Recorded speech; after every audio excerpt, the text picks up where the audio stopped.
So bakit? ANC, alam nyo, para na kayong kulto. Ang kapal na ng mukha ninyo. Sa mga miyembro ng INC. Ang Iglesia ni Cristo, hindi ganon, Brad. Ang nais ng Iglesia ni Cristo ay kapayapaan. Hindi kami laban sa administrasyon. Tandaan nyo yan. At sa lahat po ng nanonood po sa amin, ha, hindi kami lumalaban sa administrasyon. Ang nilalabanan natin dito, korupsyon.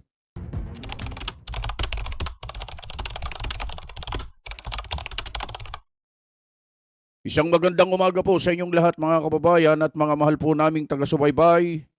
Ako po si Jazz Vlog. Rekta kagad tayo, mga kababayan.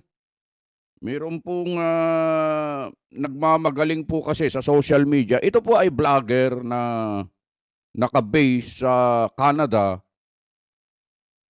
Pero ito po ay Pilipino, mga kababayan. At medyo hindi maganda tabas ng dila nito. At yung mga pilantik ng kanyang mga sinasabi, napakarami na pong nanonood nito. Napakarami na po yung kanyang share doon sa kanyang Facebook account. Mga kababayan, nasa 1,500 plus na yata ito na shares. At yung views niya ay siyempre pagka ganong shares, marami na rin pong views yon, mga kababayan. Lalo na po sa mga kapatid na nanonood po sa amin. Ang title ng kanyang vlog, ito po, Game Plan ng Tatlong Kulto na INC, JIL at KOJC. Ayan o. Yan yung tao na yan, mga kababayan. Okay, ano po ba sinasabi ng taong ito? At isa-isayin na natin. Ito panoorin nyo. Hello guys, good morning dito at good evening dyan. Ito, continuation muna tayo ng mga anong tawag dito? Ng destabilization na plano nitong mga didilis.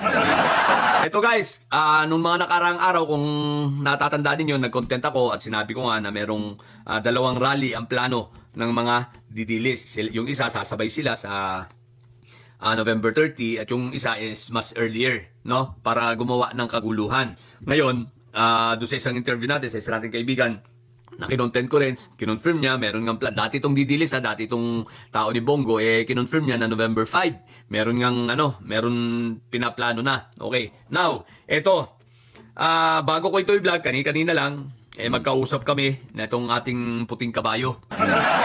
At kinonfirm niya, confirmed, okay? Oh. Ano yun? Ang rally, confirmed ang rally, at ito ay pangungunahan ng Iglesia ni Cristo, JIL at ng KOJC. Siyempre, suportado ito ng mga didilis at ng mga, sa bagay, ilan lang naman yun, yung mga vlogger ng mga didilis, tsaka yung Makatae Black, at tsaka ng Makatae Black, tsaka didilis nga. Ngayon, ito ay funded by China, Putulin ko muna ron, mga kababayan. Kung sino ka man, pangalan nito, tignan ko nga lang. Para mabanggit ko rito yung pangalan nito. Maganda kasi na nababanggit natin ang pangalan nito para Alfred Mark Guzman. Yan ang pangalan niya na. Yan ang pangalan po niyan. Kaya ko po pinutol sa bandaron, mga kababayan, dahil dun sa, wala naman akong pakialam Kung ikaw ay nanonood ngayon, ikaw, Alfred Mark Guzman, sabihin mo na lahat ng gusto mong sabihin dun sa mga sinasabi mong una. Okay? Ako ay, hindi ako vlogger ng DDS, hindi rin ako vlogger ng administrasyon, at hindi rin ako vlogger ng Iglesia ni Cristo. Okay? Ginagawa ko ito, nagbibigay ako ng reaksyon doon sa mga sinasabi mo.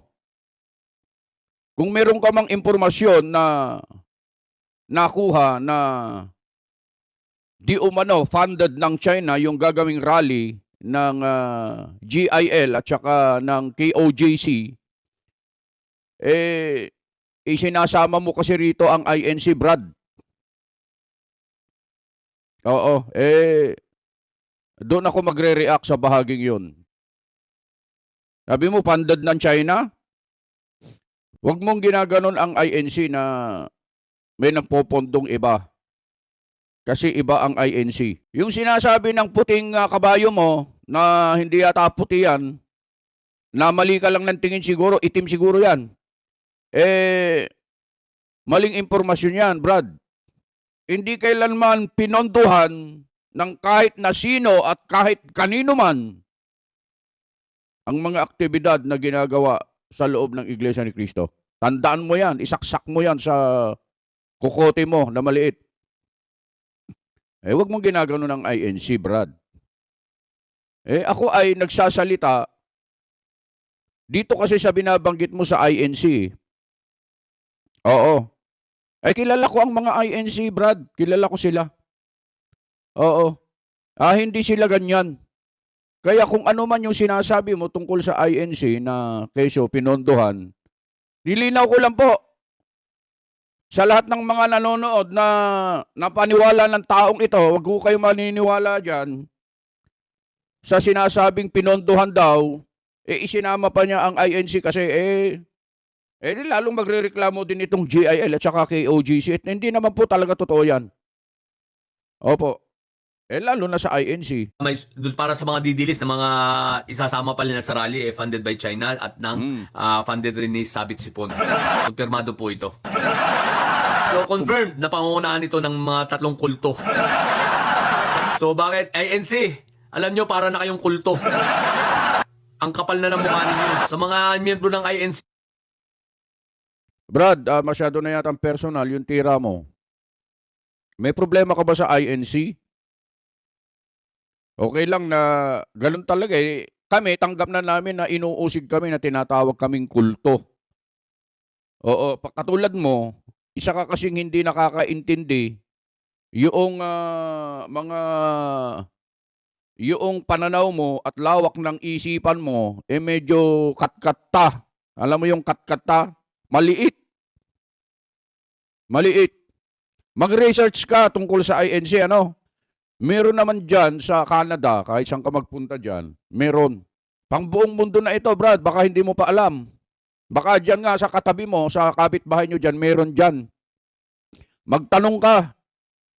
Magtanong ka ukol sa INC. Itong mga sinasabi mo rito sa vlog mo, kontra sa INC, walang katotohanan ito. Yung puting kabayo mo na nagpipidback sa'yo, kung sino man yan, pareho kayo. Nawala sa hulog ang sinasabi. Tuloy natin Diyan, magalit kayo kung sa magalit sa'yo, wala akong pakialam.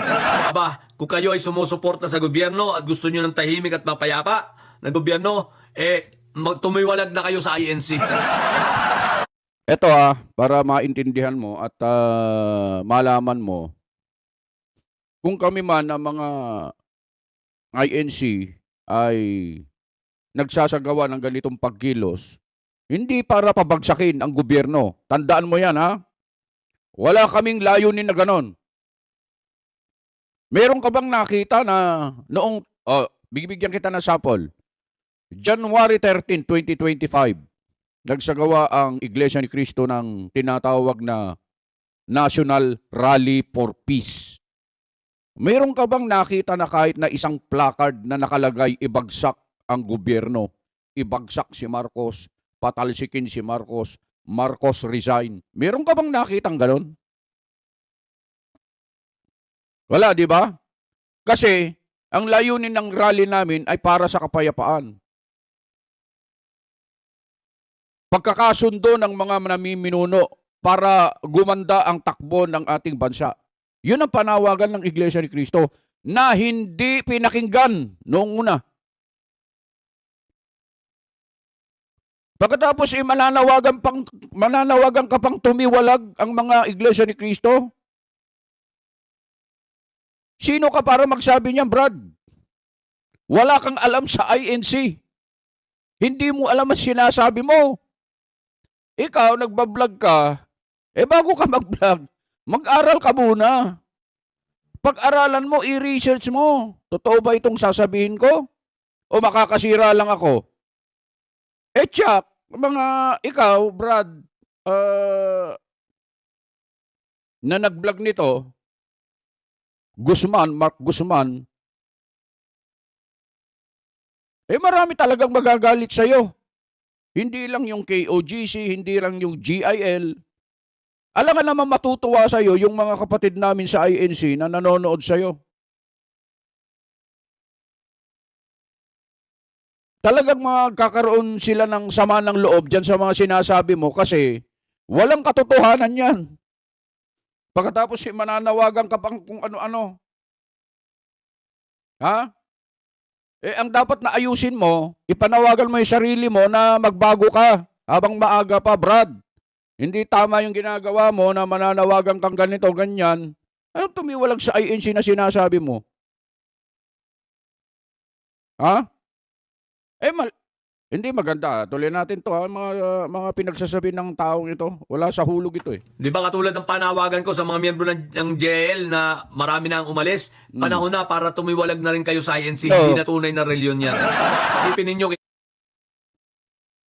Sipin mo yan, yung mga panawagan mo na yan. Ang dahil nanonood sa'yo na napakarami mong naluloko.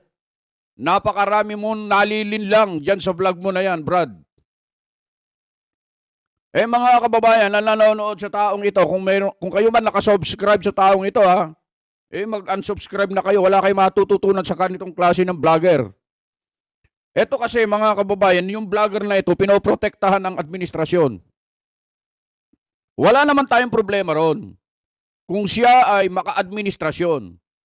Ang Iglesia ni Cristo, hindi ganon, Brad.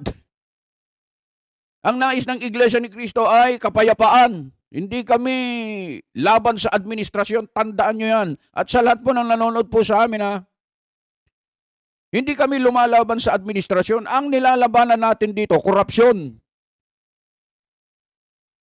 At ang mga tao na naglilihis ng katotohanan at dinadala sa kasinungalingan, yun ang nilalabanan natin dito.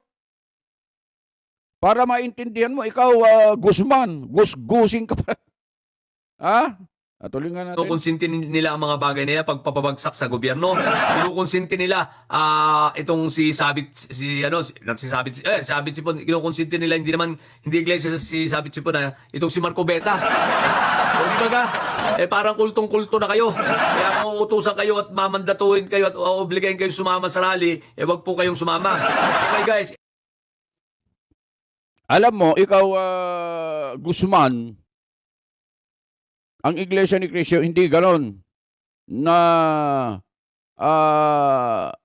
katulad ng sinasabi mo.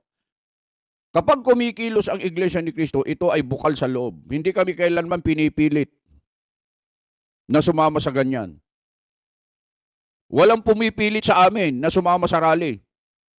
Kaya kami sumusunod sapagkat mayroon kaming sinusunod. Yung pagkakaisa na hindi kailanman ninyo nagagawa. Kaya siguro inggit na inggit kayo. Ang Iglesia ni Cristo kasi kapag nagkaisa, solid yan. At makikita nyo yan. Makikita nyo. Kapag naisakatuparan na po itong sinasabi mong rallying ito, magkakaroon talaga ito. Pero naghihintay kami ng tagubilin, meron kasi kaming sinusunod. Meron tayong kung sa military, meron tayong chain of command. Sa INC, meron kaming tinatawag na namamahala na sa kanya kami nakikinig. Sa kanila nanggagaling ang mga bilin. Pero, kailanman, tandaan mo ito, isaksak mo dyan sa kukote mo na hindi kami pinipilit. Walang pumipilit sa sino mang INC o membro ng Iglesia ni Cristo na sumama sa rally. Kapag meron kang mga nakitang Iglesia ni Cristo na nandyan, kusang loob nila yan. Kusang loob. Alam mo ba yung kusang loob? Hindi pinilit yon. Voluntaryong pumunta.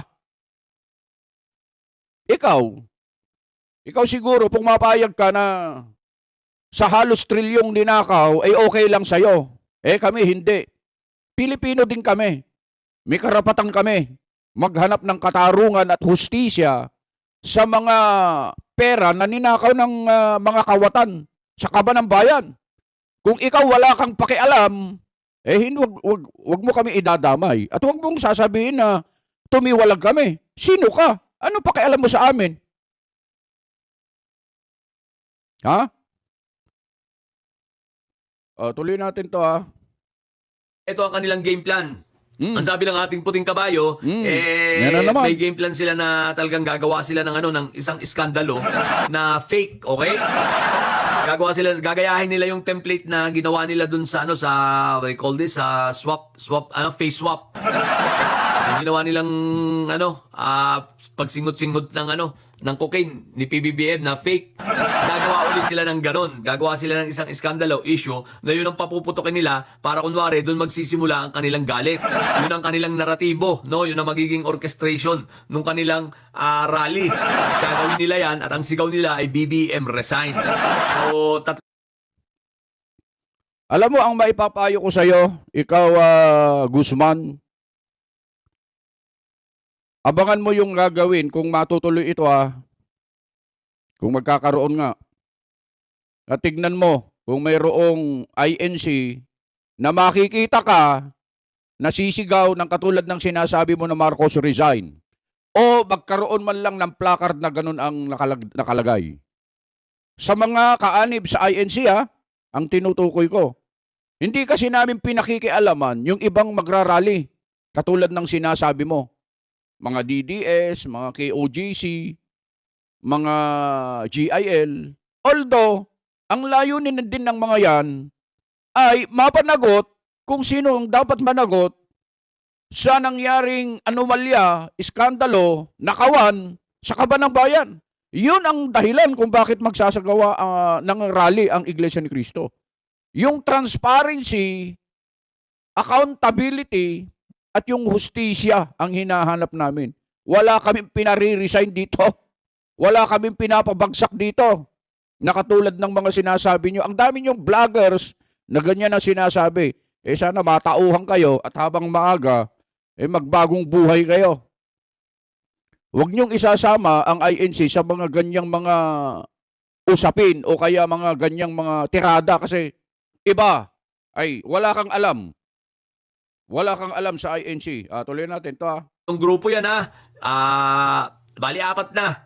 Pero yung konti lang naman yung mga didilis. Kaya lang dadami ang mga yan dahil talagang funded na nga, may pondo na. Yung mga dating mga organizers, pinagtatanggal na. Ilan na lang yung natira. Yung mga corrupt, pinagtatanggal na. Dahil hindi raw binabayaran ng buo yung mga yung mga nagrarally. So ngayon, yun, pinalitan nila at umaasa sila na kumbaga, dadalaw mga marami dahil hindi na sila estapahin. No?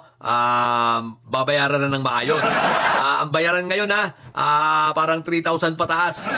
Level up. Grabe. 3,000 Sasama ka lang sa rally. Isipin mo yung perang dadagsa dyan, So, yun. Kaya yung mga nasa INC, huwag kayong pumayag na wala kayong bayad.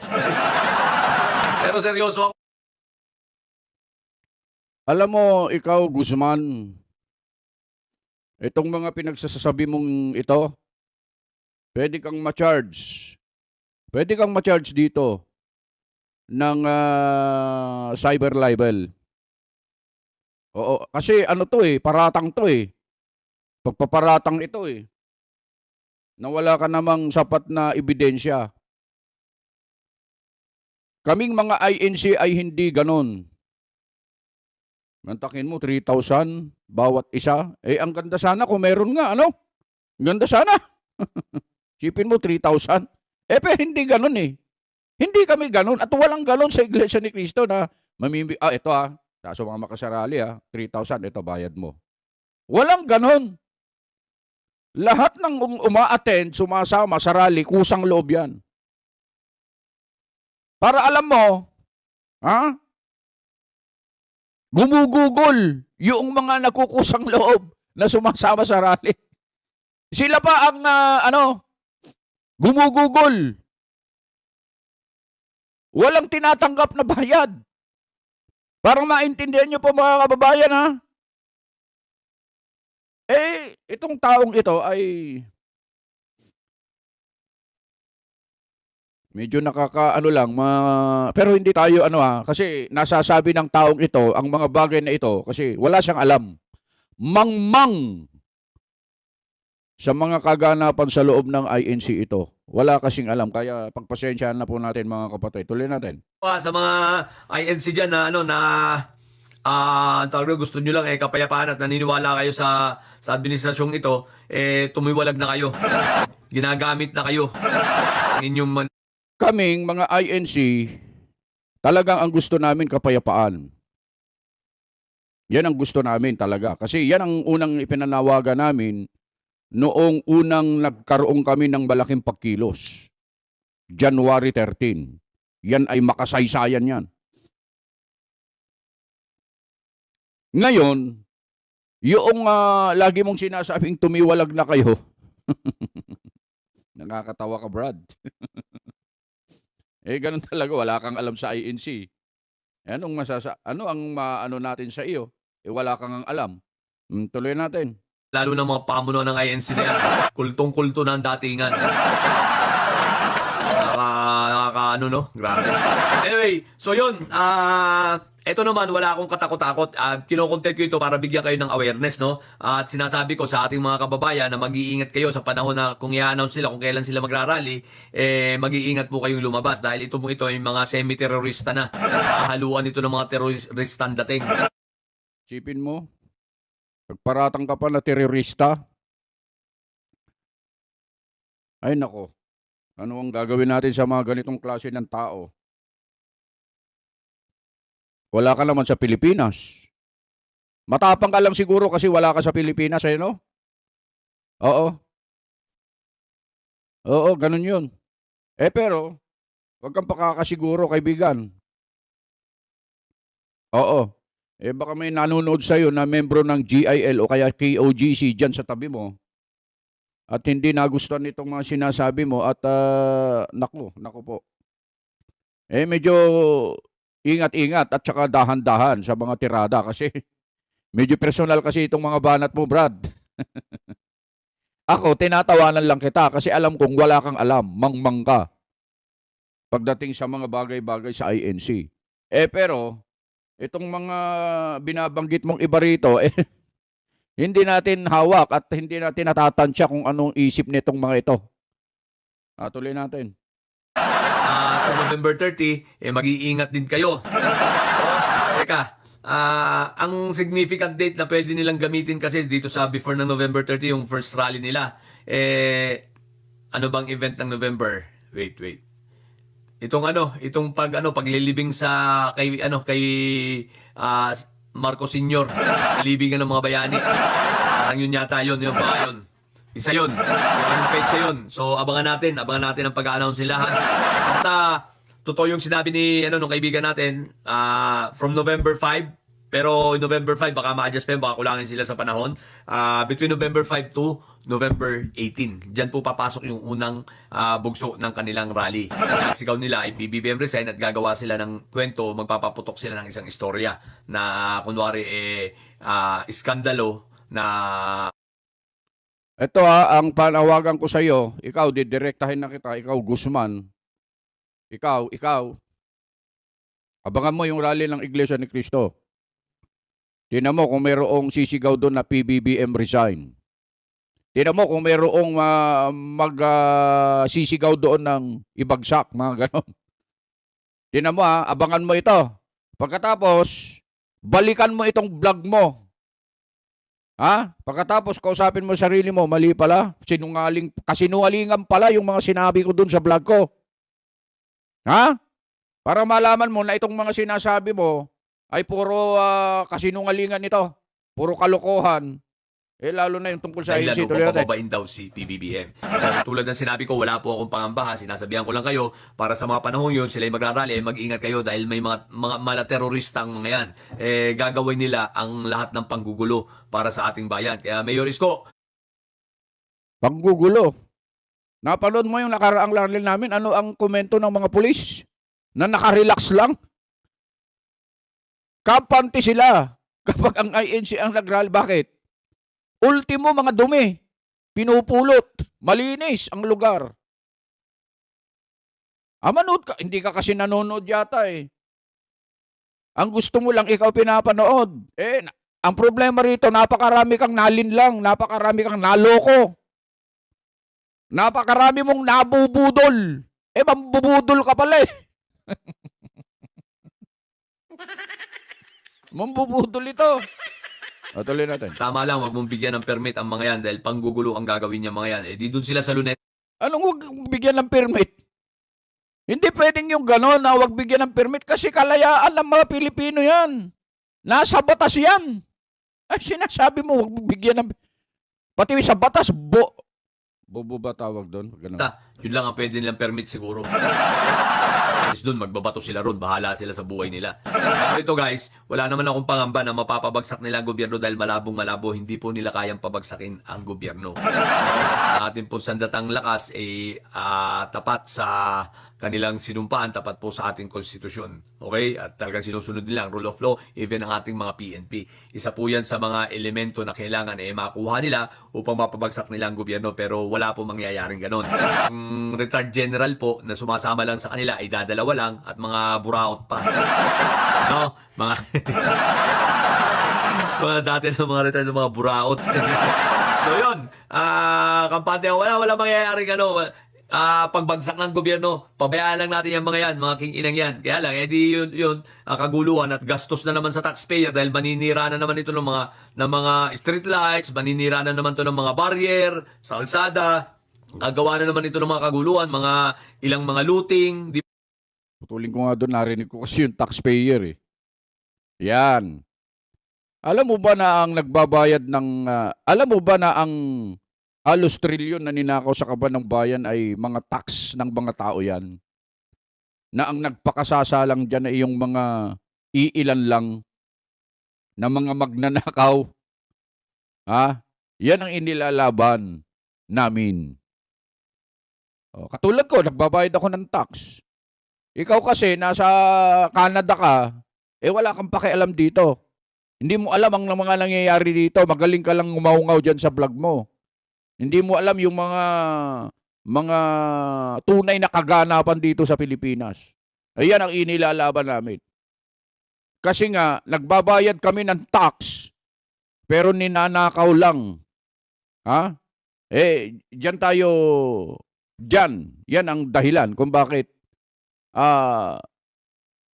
muling lalabas ang Iglesia ni Cristo dahil sa ganyan na nangyayari sa ating bansa. Mahirap magsalita pero yun nga, sabi ko nga mga kapatid, marami akong gustong sabihin pero hindi naman kasi pwede bangkitin dahil sa pasensya na po kayo. Hindi naman tayo ganun kasi. Eto na lang, unawain na lang natin to. Kasi nga, inuulit ko, mangmang po ito, walang alam pagdating sa INC. Tuloy natin. So, yun ang mangyayari dyan. Talagang galon. Pero yung mapabagsak ang gobyerno, nek-nek nyo. Kaya mga didilis na mga bobo, manatili kayo mga bobo king ina nyo. Akala nyo naman magtatagumpay kayo. Well, isa lang ang sasabihin ko, sa rally nyo yan, bigo na naman kayo. Okay? Mga bobong didilis at may sayad dyan, king ina nyo, manatili kayo mga bobo at may sayad. Sapagkat ang may sayad ay laging high blood. Bye! Mga kababayan, ang ganitong mga vloggers na hindi lang ito napakarami po niyan. Napakarami po niyan sa YouTube, sa Facebook, TikTok. Mag-iingat po kayo, lalo na po dun sa mga kapatid namin. At saka ang mai-advise po namin sa inyo, mga kababayan, huwag kayong magko-comment ng dun sa, halimbawa, nag-vlog sila ng ganon. Huwag kayong magko-comment ng hindi maganda na tila baga gusto nyong sabihin yung nararamdaman nyo, palibasa nasaktan kayo, tinamaan yung ego nyo o kaya talaga naman na masakit talaga yung mga sinasabi nito. Lalo na kung hindi naman totoo. At wala namang katotohanan talaga yan, lalo na sa panig ng mga kapatid. Huwag na lang po kayong magko-comment ng... Kasi nagiging content po yan. Alam nyo bang may mga vloggers na yung comment nyo lang nagiging content nila yon ng mga 30 minutes dahil lang doon sa comment? Na nararamdaman naman namin yun kasi tao lang naman tayo eh. Nakakaramdam din tayo ng galit, nasasaktan din tayo. Pero kung yung magko-comment ka ng hindi maganda para lang ma-voice out mo yung nararamdaman mo laban doon sa tao na yon, eh wag po, wag. Wag niyo pong gagawin yon. Kasi magiging sentro po kayo ng usapan. Kukunin po nila yung comment nyo na yun. Yun kasi ang inaabangan nila eh. Tinan nyo yung comment nito. Tinan nyo. Ito yung comment nito ilalagay pa nila sa screen yon para basang-basa. Eh wag nyo pong gagawin yon, mga kababayan, mga kapatid na nanonood po sa amin. Itong mga taong ito, lagi po kung inuulit namin, wala po kasing alam ito. Mangmang sa mga nangyayari sa loob ng INC. Palibasa ay hindi pa sila siguro nakapunta, hindi pa nila nasubukan na naimbitahan, at hindi pa nila nakita mismo hanggang sa mga sabi-sabi lang, hanggang umaasa lang sila sa mga napapanood nila na kung hindi nila sisiyasatin, pag-aaralan, eh mahuhulog talaga sila sa maling pagkaunawa, maling pagkaintindi, at maling pagbibigay ng pakahulugan sa mga nangyayari sa loob ng INC. Eh bueno, mga kababayan, hindi naman tayo galit. Kahit na nakakagalit na at nakakataas talaga ng presyon itong mga sinasabi ng mamang ito, pero alam natin at kilala natin ang isa't isa. Lalo na yung INC na tinitira rito. Mama, ang payo ko sa'yo, kung mapapanood mo ito, habang maaga, magbagong buhay ka. Kasi hindi maganda yung ganon na titirahin mo ang INC, kung ano-ano yung mga sinasabi mong pagpaparatang, lahat naman ng yan ay wala namang katotohanan. Oo, at yun lang, good luck sa'yo. At sana magbagong buhay ka. At sa lahat naman po ng nanonood po sa amin, maraming salamat po sa inyong pagtsitsaga. Binabati ko po kayong lahat at sana mag-iingat kayo. Ano man ang inyong ginagawa, saan man po kayo naroon, lalong-lalo na po dun sa aming mga kababayan dyan sa abroad, lagi po kayong mag-iingat.